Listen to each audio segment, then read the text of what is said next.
Hello YouTube, HBZeta here today, and today's going to be something completely different because I don't really have any other content to cover. And I'm thinking of doing a little bit of a series. As most of you know, I really love computers, even if they're not so old, only a few decades or so.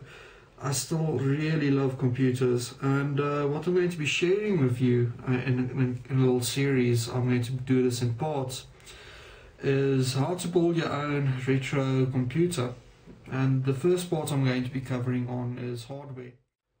Okay, and I'm probably going to have to cut this in somewhere. A lot of you are probably asking, why would anyone actually want an old computer at home that runs Windows whatever, that's too old to actually be used on modern operating systems or Windows 7 or whatever? And the reason for that is actually pretty blunt. To be fair, a lot of the old PC games just don't run on modern systems. On faster CPUs, on dual-core CPUs, it has a problem, and you end up with this big mess where a lot of your favorite games just do not work. So as a result, they need to go and actually try and figure out a way to play these games. Now, normally you can try and do it through a virtual machine. That means no 3D acceleration whatsoever. So if the game needs 3D acceleration, the actual game will not work on the computer at all.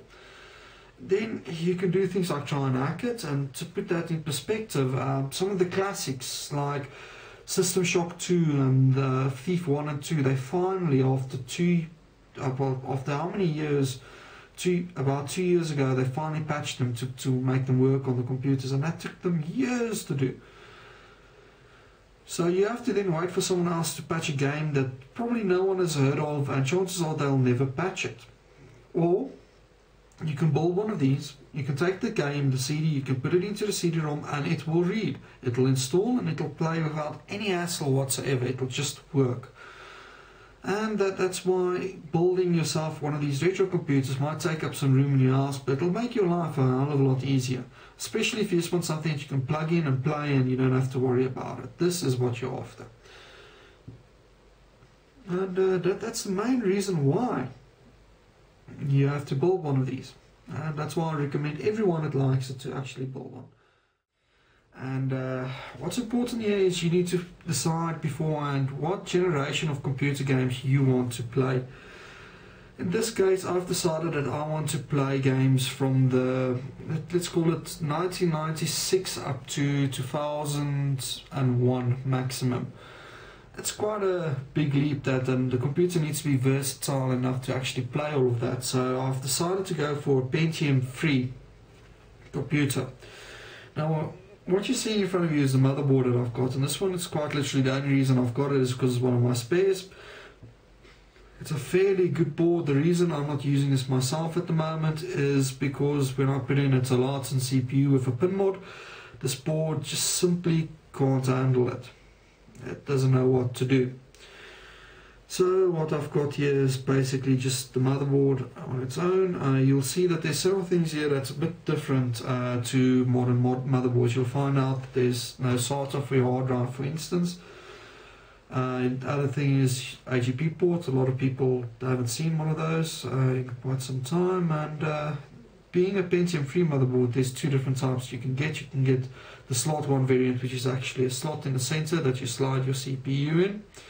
Or you can get the socket type, and this is the socket type motherboard. Not much to say on here. This board supports ATA 100, I think. It wasn't 153, or sorry, 166 was the one just below it. I added these heat sinks a long time ago because the north breach got really hot. South breach was just in case I added another heatsink for that. Nothing much to talk about here. The nice thing is it's socketed bias, so you can rip that out if you want to do some bias mods and things. But other than that, there's not much a person can talk about. It's simply a motherboard. Now this is where we actually come to the difficult part of this discussion, and that is what CPU to put in. Normally I'll just go out and I'll throw in a Pentium 3. This is a 866 megahertz Pentium 3. I've just got this one sitting around doing nothing. and the board will be very happy with that. It will run very good and there won't be any problems. But if I wanted to, let's say, play all the games, 833 is a bit of overkill. So I've got my processor collection here, and I could probably go in and I could stick in a Celeron. I've got a 450 Celeron here as well. That will work perfectly for what we're doing as well. But if I do go down to a 450, that means that games released in 98 and above won't play. I've also got there's a 650 in here that I can go with as well if I really so desired. But the problem is you need to decide what's more important for you, and you need to go for that. And for me, that's going to be the 833. So I'm just going to stick this in. I think that one was still working. I do have a 753 if it's not working, so it's not the end of the world. We can overclock these as well. Surprisingly, the Pentium 3s love the overclocking if you have a decent enough motherboard. They really do love going for it. But getting back to the motherboard, is when you actually pick these up, the first thing you need to look for is bloated capacitors, and as you can see, this board is actually in very good condition. The only problem is it's missing one of the release mechanisms for the memory. And yeah, that kind of really sucks, because at the end of the day you can't take whatever memory module you put in, you can't take it out easily. But with memory, what I'm going to fit for the time being is 128 meg normal SRAM. I've actually got a few of these hanging about. The maximum you can go for this sort of machine is actually 512 megabytes. After that, Windows ME 98, etc. doesn't utilize all of the memory at all, so you end up with a problem if you've got extra memory and it's not being used. The other thing is, very few things actually that I'm going to be playing needs more than 128 megabytes of memory. So 128 megs for me is perfect. The next thing is the sound card. And here, once again, you have to decide what you want to do. And I want to play games from 96, and there's some DOS games and things. So for that, I'm going to need either a card that's proper. You can get PCI cards that still have DOS capability, but they're few and far between, and it gives a lot of problems. So I'm going to stick in a good old Sound Blaster 16. You might want to put in an AWE32, is a bit better for what we're doing, but there's absolutely nothing wrong with the Sound Blaster 16s. It's what I've got to hand. Alternatively, if you're going to just focus on the Windows games or things, you could probably stick in Voodoo, or a normal, what do you call it, Sound Blaster Live. But I'm not going to be doing any of that stuff, so I'm just going to stick in a normal Sound Blaster ISO card. It's going to be perfect. And this is what we're going to bring us to the most debated hardware that a person can choose, and that is the graphics card. Now, on these systems, you've got a near infinite amount of graphics cards that you can get and you can put in, but everyone will tell you, if you're doing one from this decade, you need a 3DFX. So Voodoo 3, for instance, they're very popular. They're quite not so expensive, so people like putting them in. Alternatively, you need add-on cards like the Voodoo 1 or Voodoo 2, which fits into your PCI slots. But for me, I've already got a lot of systems with Voodoo cards, so I'm not going to bother with that. But for this video, I'm going to demonstrate why you need one and why I would install one. But I'm going to be putting this into the system. This is a Geforce 4200. It's a bit dusty still, so excuse that. And what this is, they rock, and well, it's not the fastest you the 4600, etc., but it's one of the fastest ones that you can actually put into a system like this. And the nice thing about this one is it's minty underneath. It doesn't have any bulging capacitors. Everything looks good, and I'm going to slot that in, and we're going to have a lot of fun with that.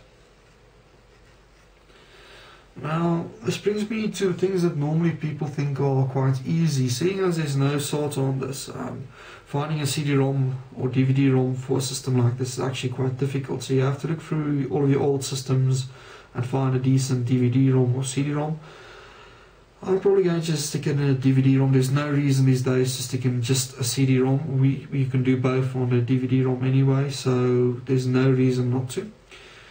And you need to find one that's IDE, so it basically will utilize the IDE bus, but that's a big problem because these days you just can't pick them up new. So like I said, you have to hunt one down and use that. The hard drive is another interesting part about this. Even though it's IDE, there are limitations on these boards. I know for a fact that this board I've got here has a very big limitation on hard drives over 136 gigabytes, or it uses the 156 how can I say, cluster size on there. So if you get a 120 gigabyte hard drive, while it is less than 156, it uses the same cluster size, and as a result this motherboard can't work with it. So what I'm going to be using is I've got this Samsung hard drive I took out of one of my other machines, and this is an 80 gigabytes, and generally speaking in the wild, if you do look around, you will tend to find the 80s a lot more than the 100s or the 120s. And almost always the 80 gigabyte hard drives are compatible with these boards, so you don't have to worry. And yeah, that's more or less all of the sort of things that I'm going to be using on here. Luckily this board is normal 80X, it's not 80. That means I could throw in a normal 300 watt power supply and run with it. The other thing is, what operating system are we going to run? I'm probably going to install Windows ME on this. Just because ME runs a bit better, but we're going to try and do multiple operating systems, and that's going to be in a separate part of how to actually install and configure a computer like this.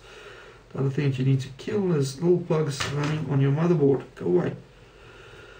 Nonetheless, so that's about all. That's all you get on one of these motherboards. There's no, if you have a look here, there's nothing fancy. It has 2 USB 1 sockets and no Ethernet. And there's no sound on this one. Some of them do actually have the sound cards on board. This one doesn't have sound, which I actually prefer, because that means that we can choose our own sound card. For those wondering, and just in case the camera doesn't pick it up well, this is a Gigabyte GA6VXE7 Plus.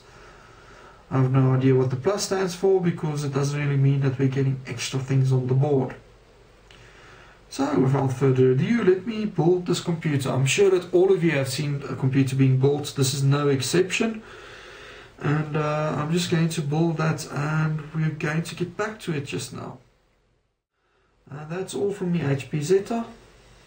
Okay, I'm now going to put in a time lapse, hopefully, of how I actually build this. And yeah, we're going to then boot it up and start some software installation, get things ready.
is. It's connected to that screen that's turned on there.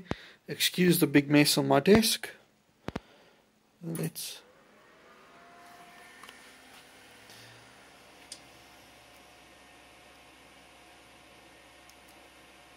Geforce 4200 Ti, AGP 8 times, even though I'm running this at AGP 4, well AGP 2 actually.